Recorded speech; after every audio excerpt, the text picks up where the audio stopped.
शिवाय। प्रिय दर्शकों, मैं पंडित श्यामधर शास्त्री अष्टकम वैदिक सेरेमनी में सभी दर्शकों का स्वागत एवं अभिनंदन करता हूं। आज हम विशेष रूप से चर्चा करने जा रहे हैं, बात करने जा रहे हैं पितृपक्ष के बारे में। पितृपक्ष है क्या, क्यों हमारे जीवन में इतना महत्व रखता है, इस पर हम बात करेंगे। जैसा हम जानते हैं, आश्विन कृष्ण पक्ष में प्रतिपदा से लेकर के अमावस्या तक पितृपक्ष मनाया जाता है, जो इस वर्ष 21 सितंबर 2021 से लेकर के 6 अक्टूबर 2021 तक रहेगा।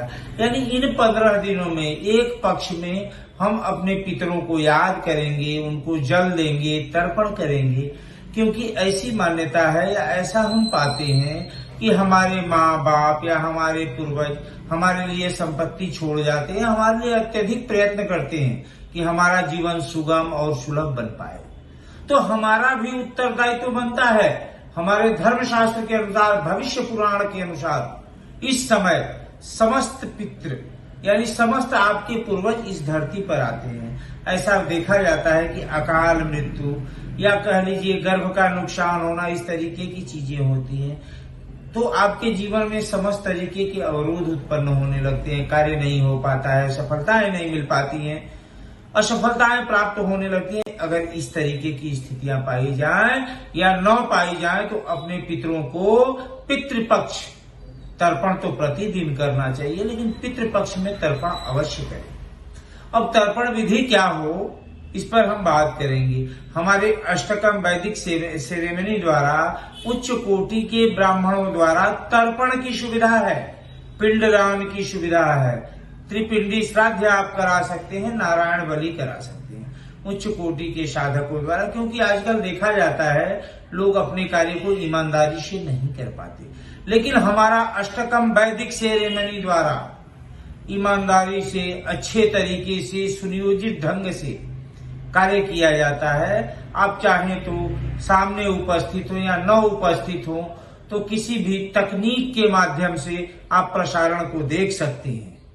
तो हमारे किसी भी तरीके का आपको यदि तर्पण न कर पाते हो समयाभाव के कारण, तो हमारे संस्था में आप संपर्क कर सकते हैं, जिससे आपको उच्च कोटि के ब्राह्मणों द्वारा तर्पण का सुविधा दिया जाएगा। त्रिपिंडी श्राद्ध करा सकते हैं और नारायण बलि करा सकते हैं। किसी भी समस्या के समाधान हेतु आप हमारे संस्था में एक बार अवश्य संपर्क करें। तो हम आगे चर्चा कर रहे हैं। तो सर्वप्रथम ये जान लें कि हमारी 5 उंगलियां हैं। ध्यान से देखें, इस उंगली को हम अंगुष्ठ कहते हैं, यानी ये बड़ों के लिए होता है और विप्रों के लिए होता है। इस अंगुष्ठ का प्रयोग, इसको हम लोग तर्जनी उंगली के रूप में जानते हैं, जिसको पितरों के तर्पण के लिए इसका उपयोग करते हैं। यह मध्यमा उंगली है, स्वयं के लिए उपयोग होता है, यदि टीका करना हो या कोई भी कार्य हो स्वयं के लिए। इस उंगली यानी अनामिका उंगली को हम देवताओं के लिए यूज करते हैं। अगर देवताओं को पूजन करना हो तो इस उंगली से करते हैं। कनिष्ठा उंगली, ये जो छोटी उंगली है, इससे हम जो है ऋषियों के लिए पूजन करते हैं, ऋषियों का ध्यान करते हैं। अब तर्पण कैसे करें? चूंकि परंपरा है कि प्रत्येक जो आपके पूर्वज हैं उनका 3-3 बार नाम लेकर के 3 बार तर्पण करें, लेकिन सबसे पहले देवताओं का तर्पण करते हैं। अब देवताओं का जब आप तर्पण करते हैं, तो बाएं कंधे पर जनेऊ होगा या बाएं कंधे पर गमछा होगा, और आप हाथ इस तरीके से करेंगे और थोड़ा सा चावल और जल लेंगे। ध्यान से सुने, चावल और जल लेंगे और इस तरीके से ओम भूदेवांश तर्पयामि, ओम भुवः देवांश तर्पयामि, ओम स्वः देवांश तर्पयामि। इस तरीके से 3 बार आप देवताओं का तर्पण करेंगे। इसके बाद बात आती है ऋषियों की। इसको पितरों के तर्पण के लिए इसका उपयोग करते हैं। यह मध्यमा उंगली है, स्वयं के लिए उपयोग होता है, यदि टीका करना हो या कोई भी कार्य हो स्वयं के लिए। इस उंगली यानी अनामिका उंगली को हम देवताओं के लिए यूज करते हैं। अगर देवताओं को पूजन करना हो तो इस उंगली से करते हैं। कनिष्ठा उंगली, ये जो छोटी उंगली है, इससे हम जो है ऋषियों के लिए पूजन करते हैं, ऋषियों का ध्यान करते हैं। अब तर्पण कैसे करें? चूंकि परंपरा है कि प्रत्येक जो आपके पूर्वज हैं उनका 3-3 बार नाम लेकर के 3 बार तर्पण करें, लेकिन सबसे पहले देवताओं का तर्पण करते हैं। अब देवताओं का जब आप तर्पण करते हैं, तो बाएं कंधे पर जनेऊ होगा या बाएं कंधे पर गमछा होगा, और आप हाथ इस तरीके से करेंगे और थोड़ा सा चावल और जल लेंगे। ध्यान से सुने, चावल और जल लेंगे और इस तरीके से ओम भूदेवांश तर्पयामि, ओम भुवः देवांश तर्पयामि, ओम स्वः देवांश तर्पयामि। इस तरीके से 3 बार आप देवताओं का तर्पण करेंगे। इसके बाद बात आती है ऋषियों की। तो ऋषियों के लिए जब आप तर्पण करेंगे तो हाथ के ये पीछे कनिष्ठा उंगली को, जैसा मैंने कहा है ऋषियों की उंगली है, ऋषि के लिए तर्पण करते हैं, तो इस तरीके से खोल देंगे, जौ और जल लेंगे और इस तरीके से ओम भू ऋषिः तर्पयामि, ओम भुवः ऋषिः तर्पयामि, ओम स्वः ऋषिः तर्पयामि।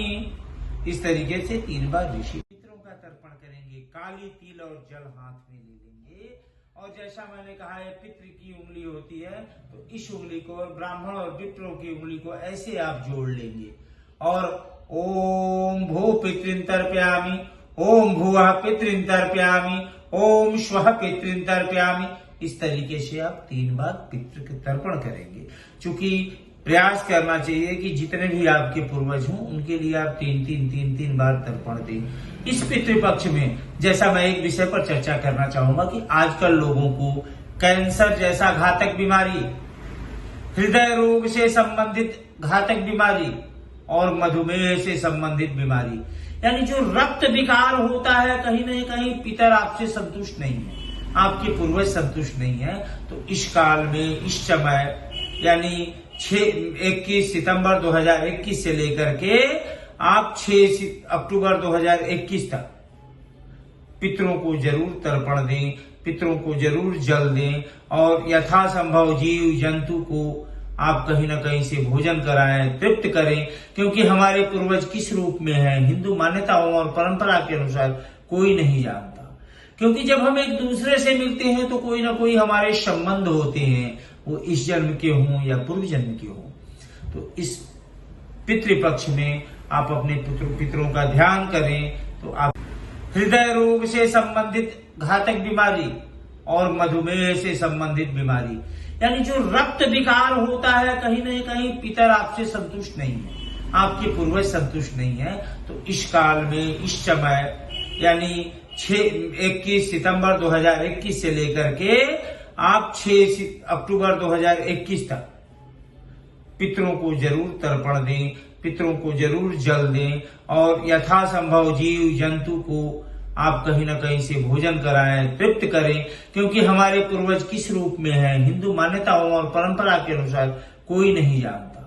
क्योंकि जब हम एक दूसरे से मिलते हैं तो कोई ना कोई हमारे संबंध होते हैं, वो इस जन्म के हों या पूर्व जन्म के हों। तो इस पितृपक्ष में आप अपने पितरों का ध्यान करें तो आपके लिए लाभप्रद रहेगा। विशेषकर इस काल में यदि आप समय अभाव के कारण नहीं कर पाते हैं, मैं पुनः प्रिय दर्शकों मैं पुनः कहना चाहूंगा कि आप समय अभाव के कारण अगर नहीं कर पाते तो हमारे संस्था से आप जुड़े और उच्च कोटि के ब्राह्मणों द्वारा तर्पण का लाभ उठाएं कि आपके पितरों को जल मिल सके, तर्पण हो सके।